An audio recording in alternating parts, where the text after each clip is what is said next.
Bonjour à toutes et à tous, aujourd'hui c'est vidéo plaisir, on va se faire un petit tuning là-dessus. C'est parti.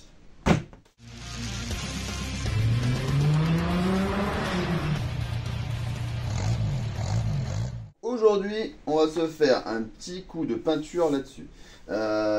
Pour ceux qui suivent la chaîne, je l'ai déjà dit plus d'une fois, j'aime beaucoup la mécanique en couleur. Et puis le couve-culasse c'est vraiment le truc incontournable quand tu veux faire un moteur avec des couleurs.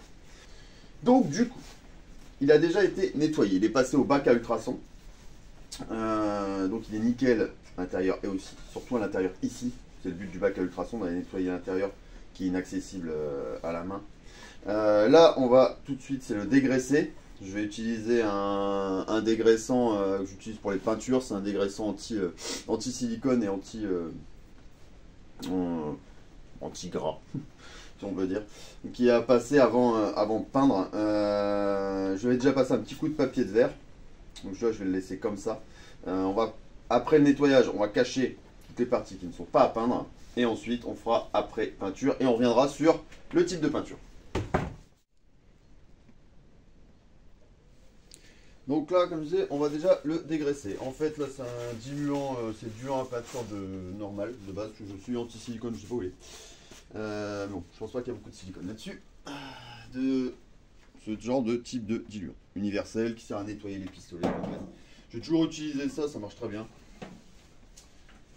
Ça m'a jamais causé de soucis. Là, je vais vous donner, je vais vous expliquer un peu comment je fais. Ça va servir en même temps un peu de tuto peinture en général.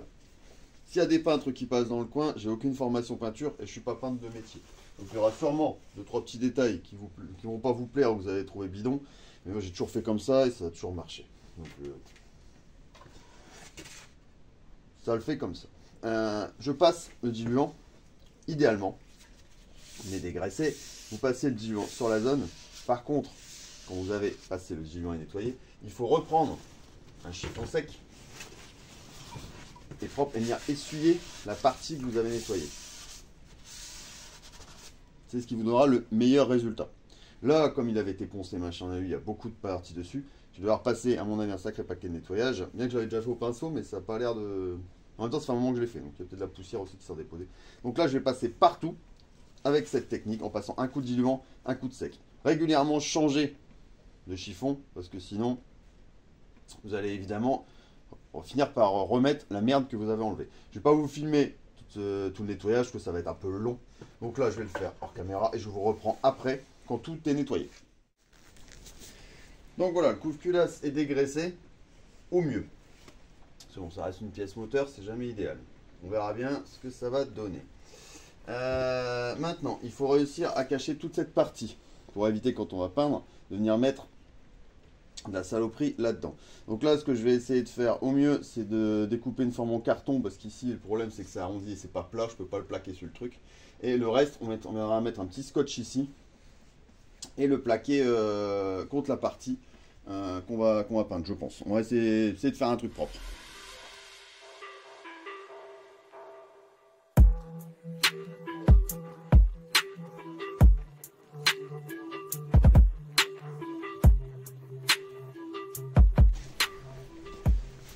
Donc voilà, là j'ai protégé toute la partie.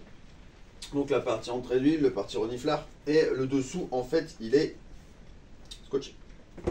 Avec 2 cartons de chaque côté pour pas que ça rentre. Là, idéalement, il faudrait, que j'ai pas encore fait, je vais le bricoler avec un roulement de roue en fait. C'est un plateau tournant, quand tu peins, c'est le top du top. Là, je vais essayer d'écarter un peu et je passerai le truc, au pire, quitte à le choper là pour essayer de le tourner. C'est le côté un peu chiant. Voilà, je vais visser, non, je vais mettre des vis là-dedans au niveau des supports. Ça me permettra de le prendre, de le retourner pour mettre la deuxième couche et pas me faire chier. Comme vous avez pu le voir ici, il y a un extracteur, donc on va le mettre en route. Donc évidemment, pendant que je vais peindre, je couperai le son parce que c'est méga bruyant. Je l'ai donc j'ai bien protégé. Je vais redégraisser un coup vite fait par au-dessus, passer un coup de chiffon pour virer les poussières et compagnie. Et on va tout de suite parler, avant de se mettre en route, des peintures.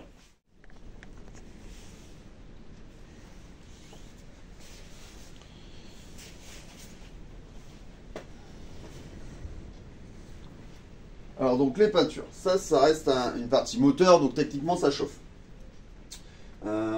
Donc là il y a deux écoles, il y en a qui vont absolument mettre une peinture haute température pour tenir en fait à la chaleur évidemment, ou une peinture normale. Apparemment il y en a qui disent une peinture normale ça passe, il n'y a pas de souci.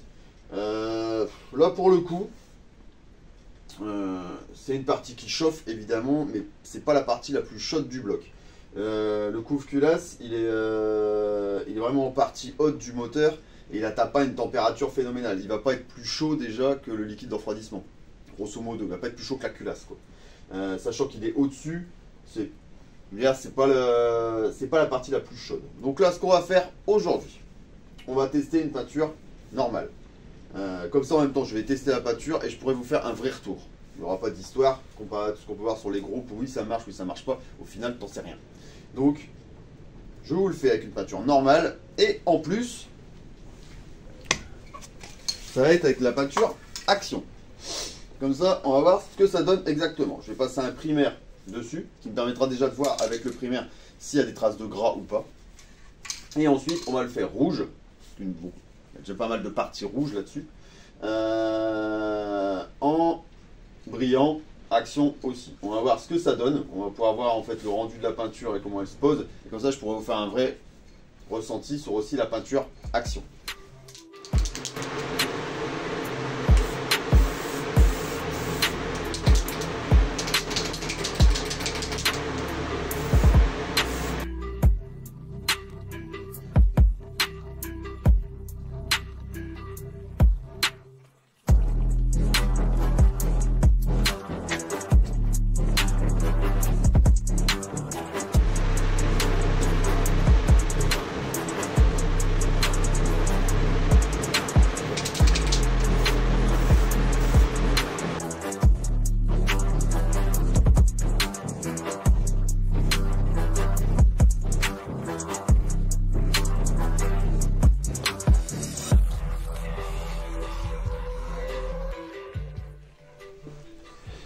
Bon, avant de faire la couleur, comme vous avez pu voir, je viens de mettre l'après. Avant de faire la couleur, on va faire un petit récap tuto sur la peinture en général, sur comment poser une peinture. Si vous êtes sur une finition mate, ça pose moins de soucis. Vous pouvez y aller un peu plus à l'arrache. Idéalement, il faut quand même le faire nickel, mais dans le principe, sur une base, tout ce qui est peinture mate, les peintures noires mat et compagnie, et tout ce qui est les bases mat avant vernis au pistolet, c'est pareil. Vous êtes moins emmerdé au niveau des couches, vous pouvez faire des raccords, reprendre, ça va bien se passer. Tout ce qui est finition brillante. Dès que vous faites une peinture au pistolet en finition brillante, direct, une base brillante, ou un vernis, ou peinture à la bombe. Encore une fois, là je vous le dis, je suis pas fan des bombes. J'ai déjà dit dans d'autres vidéos, les bombes j'aime pas ça. Là je le fais sur le couve-culasse parce que le but c'est que ça coûte pas cher, que ça aille vite et que j'ai pas, en même temps là je peux pas sortir le pistolet, sinon je vais retapisser la voiture avec. Et j'ai pas envie de me saouler à prendre le pistolet non plus. Mais de toute façon, si ça vous intéresse, vous me le dites, je referai des tutos et des vidéos avec un pistolet. Pour les réglages, compagnie et tout le bazar. Là on va voir c'est comment appliquer les différentes couches et les différentes passes quand on veut obtenir une finition brillant directe. Beaucoup de gens vont commencer à peindre en démarrant ici. Et en faisant une passe jusque là. C'est pas le bon plan. Il faut toujours démarrer un peu plus haut et en dehors de la pièce. Donc votre première couche doit démarrer, en gros le voile, quand vous allez déposer le voile, ça va faire une bande. Vous allez avoir une bande de peinture. Où il y en aura plus ou moins ici, il y aura plus de peinture. Et là en bas, je vais arriver à dire mes conneries que ça rentre dans le cadre, parce que sinon ça sert à rien. Ouais, là ce que je pensais, ça rentre pas dans le cadre. Boulet, vous la refaites juste au-dessus. Vous allez faire une passe. Vous allez avoir plus de peinture à cet endroit-là. Et ici, où il y a les croix, vous en aurez un peu moins. Donc, l'idée, c'est de démarrer plus haut, en dehors de la pièce. Donc vous allez faire votre première passe, qui va recouvrir cette zone. La deuxième passe, beaucoup de gens vont la faire juste en dessous de la première. C'est une erreur. Grosso modo, je vous le dis avec des valeurs, mais c'est plus pour vous montrer que vous ayez un repère, parce que quand vous êtes en train de le faire, c'est incalculable et c'est ingérable, mais il faut être entre 30 et 50% de recouvrement.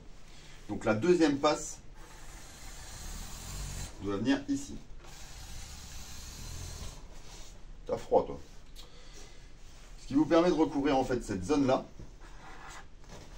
une deuxième fois. Donc là, vous aurez la bonne teinte. Ici, ça va être un peu léger, mais on s'en fout, c'est en dehors de la pièce. Troisième passe, je vous fais en bleu, ici. Elle recouvre encore une fois, celle-là à 50%, grosso modo. Encore une passe, ici, qui va recouvrir, cette fois-ci, celle-là. Et ainsi de suite, pour arriver jusqu'au bout. Et la dernière passe, vous la faites bien sortir et déborder. Pour être en dessous et avoir cette partie-là, qui va être peinte pareil. Comme ça, ainsi de suite, il faut toujours recouvrir. Ensuite, au niveau pulvérisation, on voit beaucoup de monde, je vais vous le faire avec le crayon parce que là, bon, là, avec vous, qui vont avoir un geste arrondi. Ça, c'est très mauvais. Mais il n'y a rien de pire. Si vous voulez avoir des couleurs partout, et même en faisant la bonne technique, on a vite fait d'avoir des couleurs. Mais si vous voulez avoir des couleurs partout, que ce soit les chutes du Niagara, c'est la meilleure solution. Parce qu'en fait, pour schématiser, quand vous êtes ici, là, vous avez une distance, on va dire de 40 cm. Vous arrivez là, vous avez 15-20. Vous repartez là-bas, vous avez 30-40. Donc ici, vous allez mettre beaucoup de peinture. Sur les côtés là, vous mettez que dalle. Donc là, comme il va en manquer, vous allez refaire une passe pour en remettre. Sauf que là, vous allez en remettre ici, où il y en a déjà trop. Et là, ça coule. Et ça, c'est à tous les coups. Donc, il faut tenir une certaine distance. Après, ça va dépendre de beaucoup de choses. À la bombe, c'est vraiment à l'arrache. Ça dépend de la température, ça dépend de la bombe, ça dépend de la puissance de la bombe. Enfin, la bombe, c'est vraiment au feeling. Pistolet, généralement, si vous avez l'habitude de travailler toujours avec le même, vous savez grosso modo à combien il faut se mettre. C'est entre 15, 20, 25 cm. Ça dépend si vous êtes en basse pression, si vous êtes à l'ancienne avec les pistolets, avec les pressions normales. Ça vraiment, il faut regarder sur la notice, vous allez l'avoir à distance. Et après, c'est au ressenti. De toute façon, la première peinture que vous allez faire, elle ne sera pas nickel. Donc il faut s'entraîner, et c'est à force d'en faire. Et on va réussir à trouver, c'est une habitude en fait après. Mais par contre, il faut toujours tenir la même distance. Donc quand vous allez tenir le pistolet ou la bombe, c'est vraiment être toujours, en fait, c'est des déplacements vraiment latéraux. Des déplacements latéraux. Et pas arrondis. Latéral, ça fait un peu... Ouais. Si vous faites arrondi comme ça, c'est de la merde. Il faut vraiment être bien, toujours à la même distance du support. Et après, il faut croiser. Là, pour le couve-culasse, je ne vais pas croiser grand-chose. Vu la largeur du truc, si je croise, ça va être vite fait et sur 2-3 coups, mais ça va pas... S'il en manque, parce que j'ai des facettes, mais sinon, je ne vais pas vraiment croiser. Mais si vous faites une aile, un capot, un truc, il va falloir croiser et toujours garder la même distance. Si vous faites un truc qui est arrondi, il faut suivre le truc arrondi, en fait. C'est là où c'est le plus compliqué. Là, c'est de la petite pièce, donc c'est pas gênant. Mais si vous faites des grandes surfaces, c'est vraiment obligatoire. Donc voilà, tout ça, si vous respectez déjà tout ça, vous serez pas mal pour avoir un résultat à peu près correct. Maintenant, on va pouvoir passer la couleur.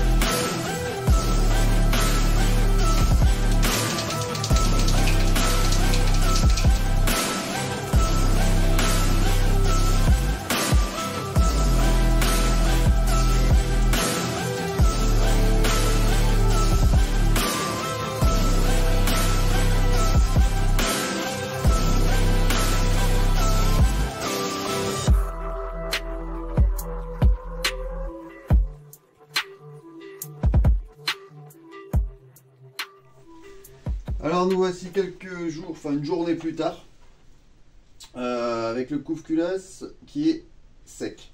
Sur la vidéo, juste avant, vous voyez que je mets 2 couches. J'en ai remis une 3e après, que je n'ai pas filmé.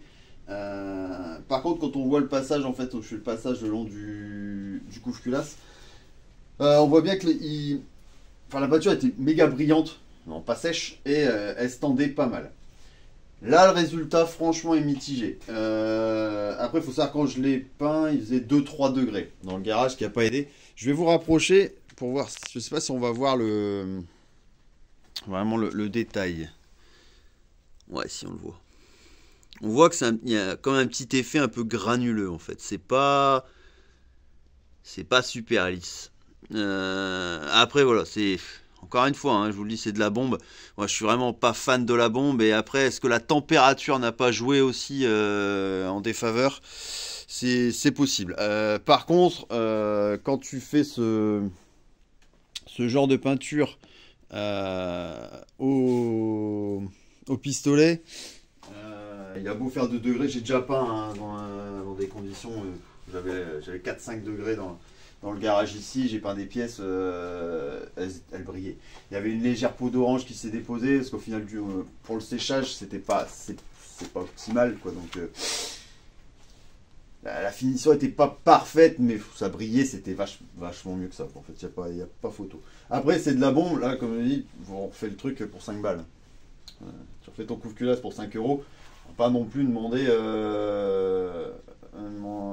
un résultat extraordinaire et ce n'est qu'un couve-culasse. Là, il faudrait peut-être tester un vernis. Mettre un vernis, pareil, ils font des vernis en bombe aussi. Vernis par au-dessus. J'ai jamais testé le vernis Les vernis en bombe en général, pour moi, le rendu n'est pas top. Mais j'ai jamais testé celui d'Action, il est peut-être mieux, j'en sais rien. Moi, je vais pas mettre de vernis dessus. Je pense que c'est inutile, ça sert à rien. Le but, c'est qu'il soit propre et nickel, hein, sinon. Je vais le décacher pour vous faire un petit visuel après sans les scotch.